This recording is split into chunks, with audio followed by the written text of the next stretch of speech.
passou. Que maravilha, bênção.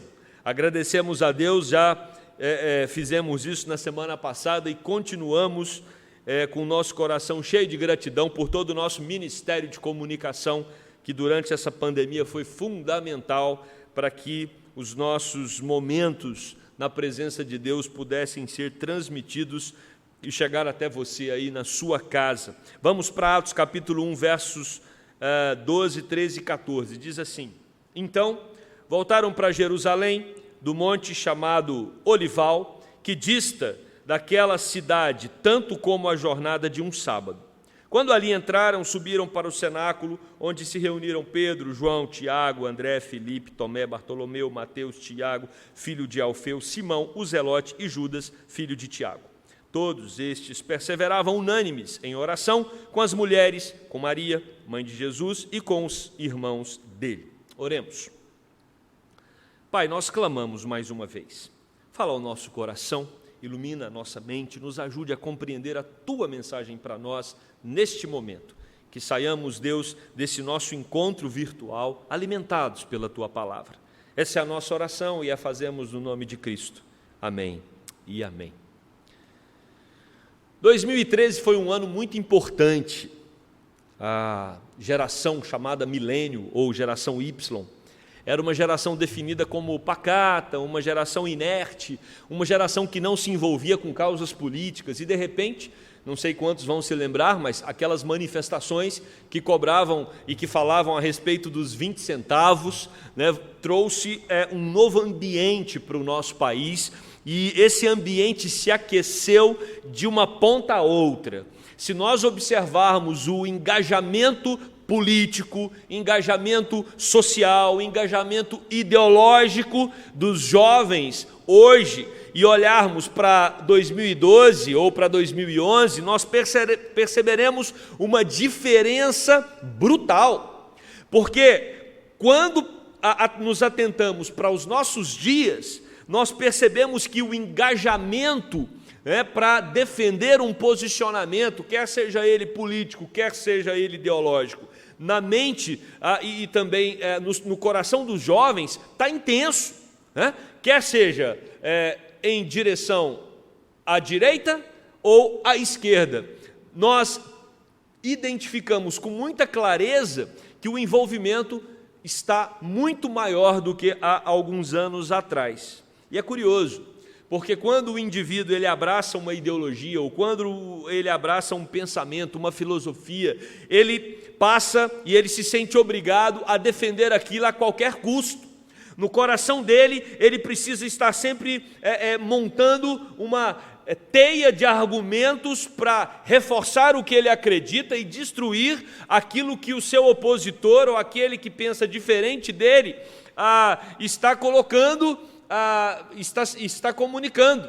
Então é um duelo de ideias, por isso ideologia, é um duelo de pensamentos e nós acompanhamos isso com muita intensidade nas redes virtuais. A todo momento nós estamos um lado ou outro muito aquecido, percebendo um lado ou outro muito aquecido, defendendo aquilo que se pensa.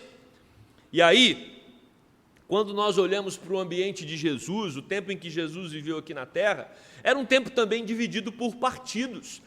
A nomenclatura partidos ela não é muito adequada, porque naquela época não tinha partidos como tem hoje, partidos políticos, mas você tinha sim pessoas com convicções, com ideologias muito diferentes, e essas pessoas também viviam em constantes colisões. Para isso a gente tem que entender o contexto histórico. O contexto histórico trata de um império que dominava, e esse império romano dominava Israel. E aí você tem todo um enquadramento da nação de Israel àquilo que Roma impunha. E é claro que isso causava diferentes opiniões. Por isso, quando nós olhamos para os saduceus, era um dos grupos daquela época, formado por aristocratas sacerdotais e também por uma classe rica, a gente percebe que eles fizeram um acordo com Roma. Os saduceus, no ano 4 a.C., até o ano 66 depois de Cristo, quando teve a revolta dos judeus, eles estavam ali sempre em negociação com Roma. Nós temos também os herodianos, que eles eram partidários da dinastia de Herodes, tudo dentro da nação de Israel. Simão Boeto, por exemplo, ele foi um sumo sacerdote e ele era um herodiano. Ele entendia o governo de Herodes e se submetia a esse governo, né? Eram os judeus que se submetiam à dinastia de Herodes. Nós temos os fariseus, que eram leigos, mas que cumpriam minuciosamente a lei, e eles também jogavam com essa questão do Império Romano de acordo com a conveniência. Mas nós tínhamos grupos que não aceitavam esse domínio de Roma. Por exemplo, os essênios. Os essênios, eles viviam afastados no deserto, primeiro porque eles não se submetiam ao governo de Roma, e também eles acreditavam que a religiosidade de Israel havia se deteriorado. Então eles entendiam que deviam se isolar da sociedade para ter uma fé realmente pura, uma fé santa, afastada do paganismo que havia contaminado a nação de Israel. Nós estamos agora, já há praticamente 3 meses, estudando sobre o desafio dos 12. Alguns, como Pedro e João, são muito falados na Bíblia. Você tem uma extensa biografia, mas muitos dos discípulos, você vai ter ali poucos dados. E o discípulo que nós vamos estudar por último, que é Simão, o Zelote, o nome só aparece quando você tem o nome dos 12. Então você vai ter lá no texto de Mateus 10, 4, Marcos 3, 18, Lucas 6, 15, e agora aqui o texto que lemos em Atos 1, 13, são somente nessas passagens que você vai ter o nome Simão o Zelote. Ou seja, nós não temos nenhuma outra narrativa, nenhum outro momento, nenhum diálogo dele com Jesus, nenhuma situação que ele se envolve no Novo Testamento e que de alguma forma nos dá condições de acessar uma informação sobre ele. Então, esse discípulo é uma figura muito obscura para nós. E aí, quando você vai pesquisar a respeito dele, quem ele era, como ele vivia, você vai ter poucos dados confiáveis, muita informação, lenda, ou são coisas contadas e que não tem nenhuma sustentação histórica. Mas nós podemos sim, de maneira indireta, compreender um pouquinho a respeito da vida de Simão o Zelote a partir desse texto aqui de Atos, sobre 3 perspectivas. Numa perspectiva do passado, numa perspectiva do presente e também do futuro. A primeira coisa que nós vamos destacar então é o passado de Simão. O nome dele nos ajuda a entender muita coisa, porque é Simão o Zelote, e isso nos chama a atenção. Quando você olha para o nome dos discípulos, geralmente o sobrenome estava relacionado com a filiação do lugar de onde era. Agora, quando nós olhamos para o nome de Simão, o sobrenome é um sobrenome curioso, porque a expressão zelote, ela vem de zelo, né? Ela vem de zelo, e esse zelo, ele pode ser descrito sobre 3 perspectivas. A primeira delas é zelo e devoção pela tradição judaica. Então, quando o texto diz Simão o Zelote, talvez se refere ao zelo que ele tinha, né, a devoção que ele tinha por toda a tradição de Israel. Outra a possibilidade é do zelo dele em seguir a Jesus Cristo, a fidelidade dele como um discípulo de Jesus. Mas a terceira e mais provável possibilidade, e você vai ter aí vários teóricos ou vários teólogos, né, que vão caminhar nessa direção, é que quando o texto coloca Simão o Zelote, a ideia de colocar ele como sendo um zelote é porque ele fazia parte de um grupo partidário daquela época, de resistência ao domínio de Roma. E aí a gente precisa entender o passado de Simão nessa perspectiva. Simão era alguém, com muita probabilidade, que fazia parte de um grupo radical de resistência. Boa parte dos comentaristas vão afirmar isso. Ele era um militante desse partido. nos chama muito a atenção, porque hoje nós também percebemos ao nosso redor, entre os nossos amigos, as pessoas que nos cercam, da nossa família, muitos estão abraçando muito e se tornando militantes de um determinado partido. Vimos isso nas eleições agora para prefeito, de várias cidades, o quanto a polarização está marcante na nossa nação. E alguns defendem aquele pensamento, aquele partido, aquela ideologia com muito afinco. E os zelotes, eles eram extremamente comprometidos com aquilo que eles acreditavam. Isso é facilmente notado quando nós estudamos a respeito desse grupo. Eles defendiam com bravura o que eles criam, com fervor. Isso é claramente observado na história.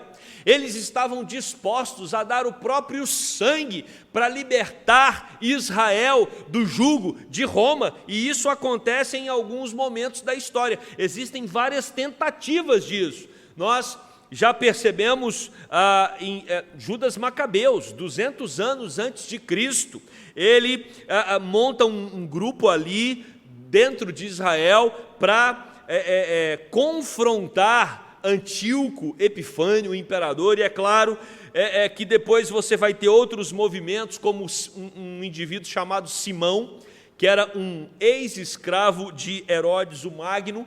Esse Simão, ex-escravo, se autoproclamou o rei de Israel e algumas pessoas começaram a segui-lo. É claro que também não deu certo. Depois você tem um sujeito chamado Atronges.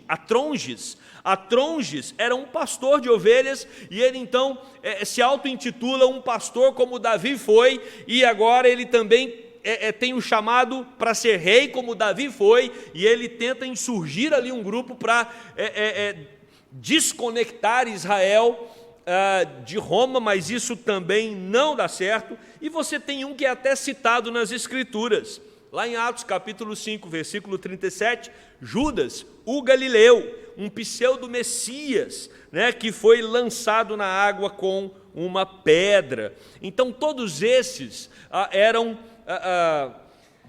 pessoas ou sujeitos que acreditavam que iam ser usados por Deus para libertar Israel do jugo de Roma, e eram zelotes. E aí você vai perceber claramente que havia no povo de Israel uma grande expectativa pela vinda de um rei. Havia neles uma ânsia para sair desse jugo opressor de Roma. Tinha um grupo dentro dos zelotes chamado sicários. Sicários vem de sicai. Sicai significa punhal curvado. Era um punhal que eles andavam com ele debaixo da túnica. Para quê? Para atacar de maneira surpreendente os romanos. É claro que quando eles faziam isso, muitos eram condenados à morte. Simão pertencia a esse grupo. Simão era alguém que estava sempre associado a células espalhadas por todo Israel de zelotes para fazer esse movimento de libertação do império, do jugo de Roma. E aí, de repente, Jesus chega para Simão, o zelote, e o convida para tornar um discípulo, um seguidor do Messias, de Cristo Salvador. Poderemos até chegar à conclusão ou deduzirmos que o movimento inicial de Simão em seguir a Jesus reforçava esse desejo dele de romper-se com Roma. Uma vez que Jesus se autodenomina como Messias, uma vez que Jesus se coloca como o rei de Israel, a impressão que pode nos dar, e é claro que isso é só uma impressão, uma probabilidade, é que esse movimento que Simão faz é um movimento natural. Ou seja, é possível que ele, nesse movimento de seguir a Jesus, a intenção seja enquadrar Jesus dentro da ideologia que ele tinha, enquadrar Jesus dentro do pensamento que foi formatado na mente dele como zelote. E aí, meus irmãos, nós podemos incorrer num perigo.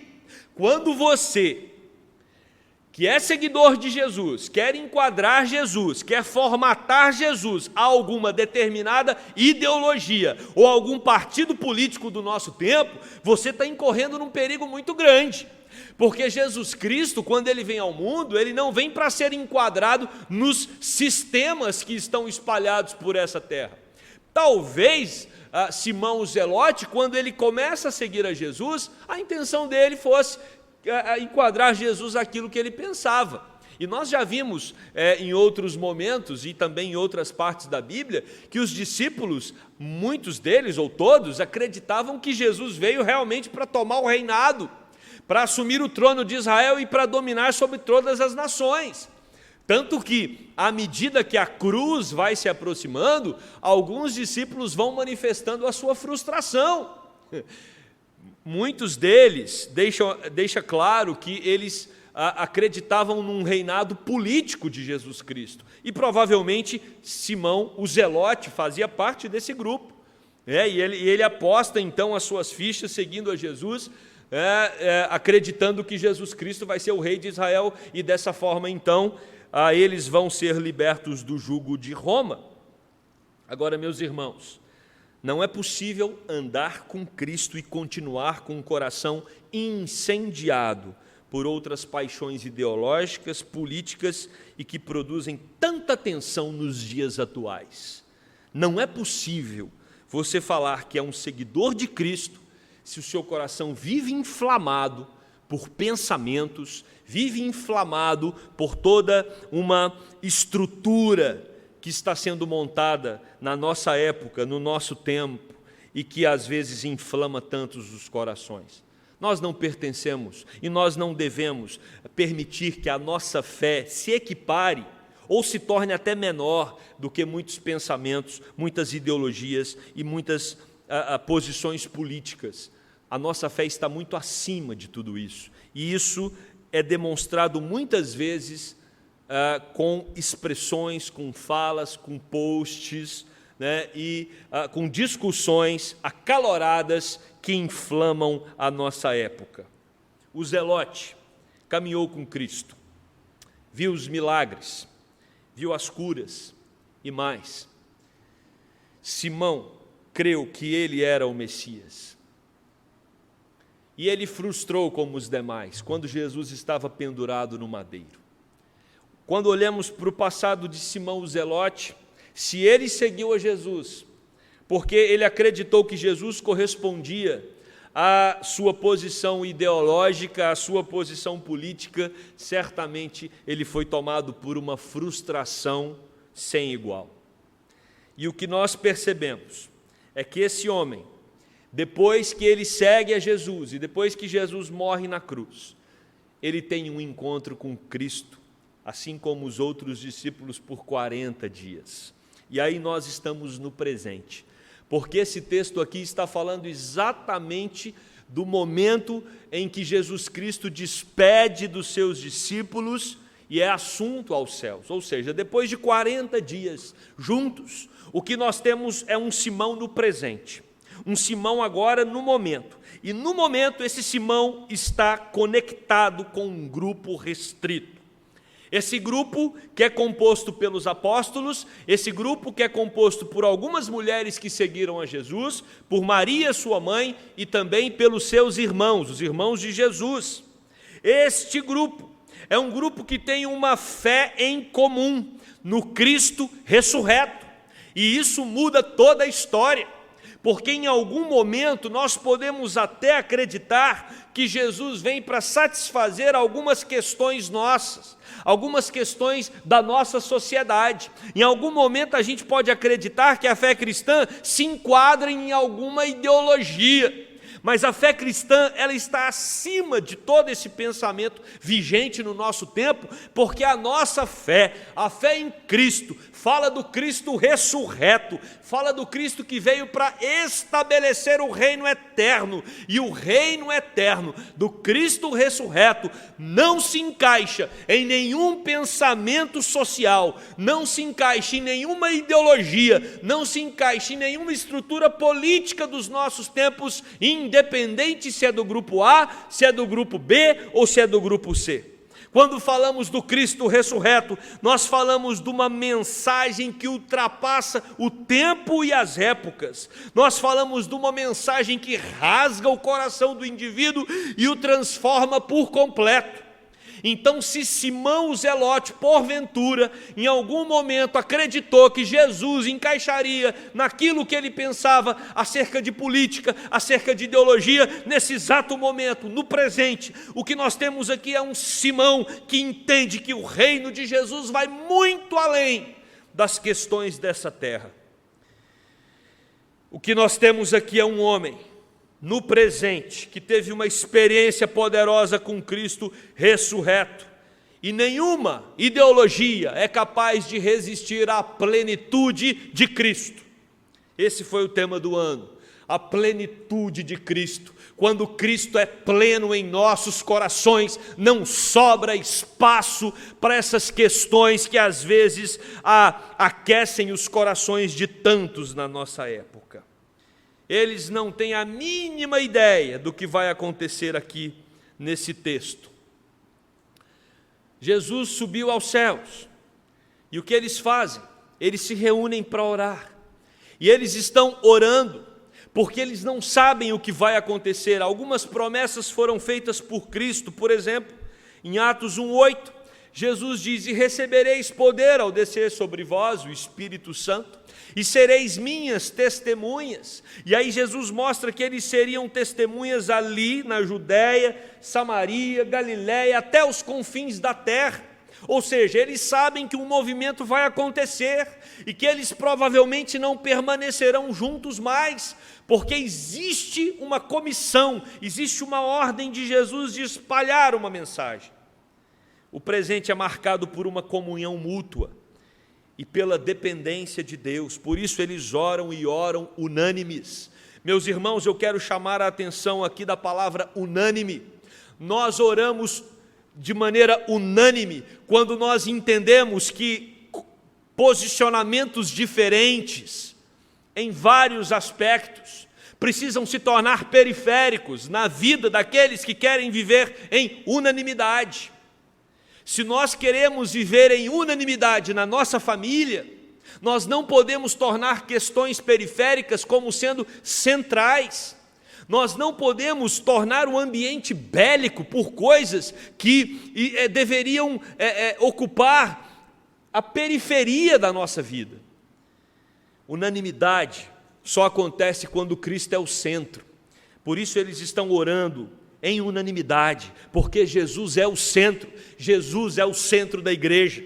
E por isso dentro da igreja você pode ter um indivíduo que tem um posicionamento mais a um lado e mais a outro lado.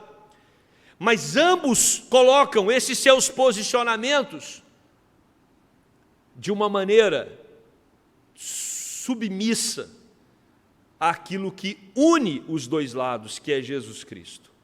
Se algum posicionamento seu, político, ideológico ou sobre qualquer outro assunto, tem sido mais importante do que Cristo, certamente vai trazer confusão e divisão. Cristo precisa ser o elo que nos une. E para ser o elo, Ele precisa ser o Senhor absoluto dos nossos corações. Cada um com seu passado diferente. Ali estavam os discípulos de Jesus. Mateus era coletor de impostos, trabalhava para o governo romano. Simão, o Zelote, era um guerreiro ou um guerrilheiro contra o governo de Roma. Mas agora, ambos estão prostrados diante do senhorio de Jesus Cristo, conectados uns aos outros e principalmente conectados a Cristo. E por último, irmãos, através da vida de Simão o Zelote, nós olhamos para o passado e percebemos que era um homem que tinha os seus valores e as suas crenças. Quando ele encontra com Cristo, esses seus valores e crenças são transformados. Agora ele é um homem que olha para o futuro. E quando ele olha para o futuro, ele sabe que ele tem um desafio. Porque lá em Marcos capítulo 16, verso 15, Jesus disse: ide por todo o mundo e pregai o evangelho a toda criatura. Tradições vão concordar que Simão, o Zelote, teve um longo e dedicado ministério. Ele foi missionário, apóstolo missionário na África, na Europa,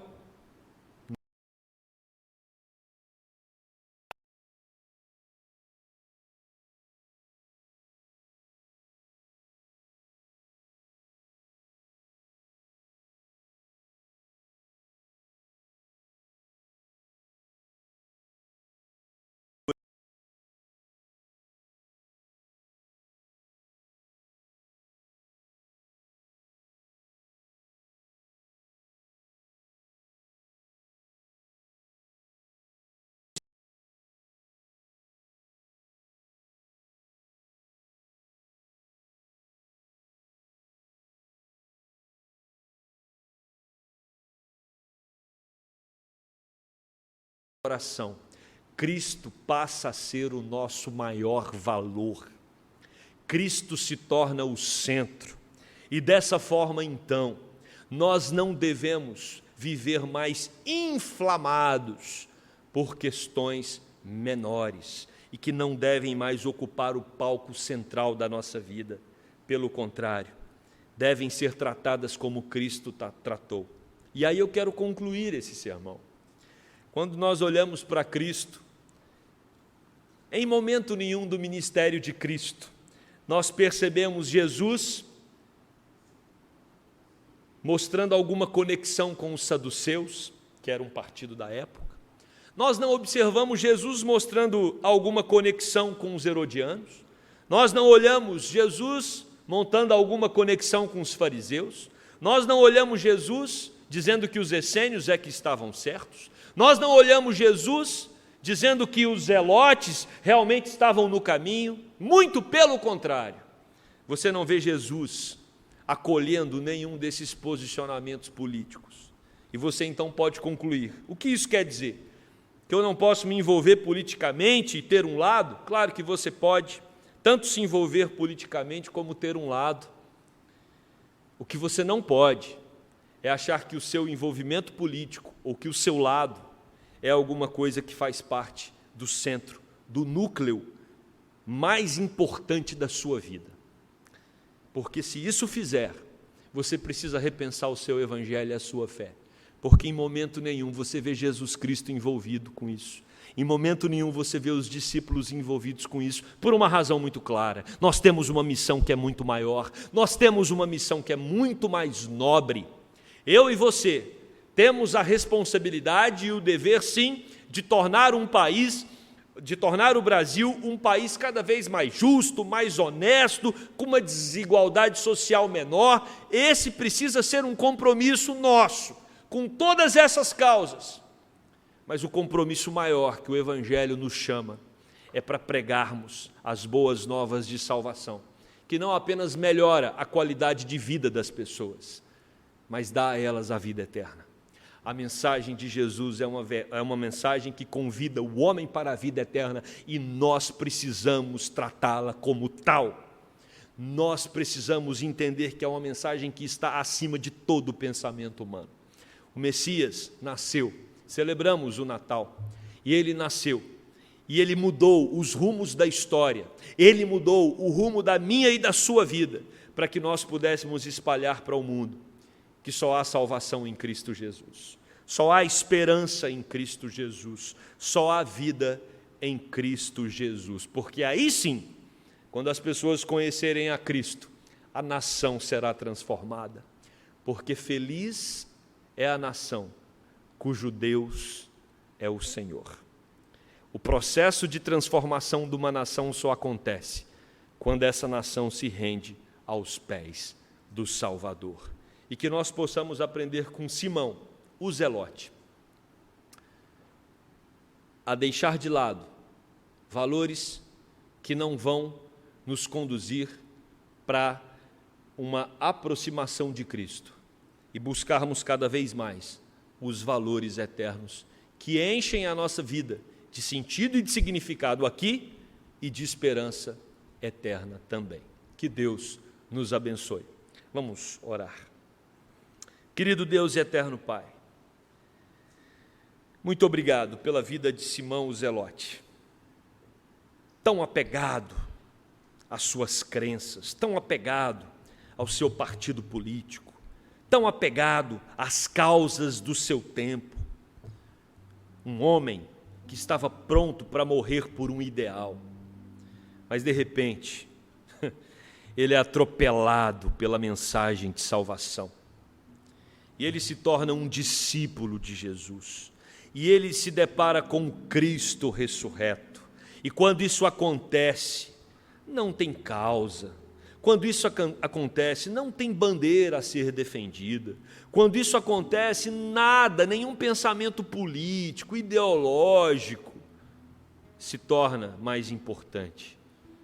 Porque agora, nós somos sim, cidadãos do reino dos céus, chamados para sermos filhos do Deus Todo-Poderoso, e fomos chamados para ter uma vida que glorifica esse Deus. Nada na nossa vida pode ser mais importante do que isso. Por isso, Deus, nos ajude a colocar cada coisa no seu devido lugar. Aqueles que se depararam com Cristo ressurreto não voltam mais, não se apegam mais com tanta ênfase, com tanto ardor, com tanto calor às questões desse mundo. Trata-nos, Deus, ajuda-nos a focar naquele que é o nosso Senhor e Salvador, assim como Simão o Zelote fez, Jesus Cristo, o Rei dos Reis, o Senhor dos Senhores, a quem prestamos todo o culto, toda a honra, toda a glória, todo o louvor e toda a adoração, e no nome de quem nós oramos nesse momento. Amém.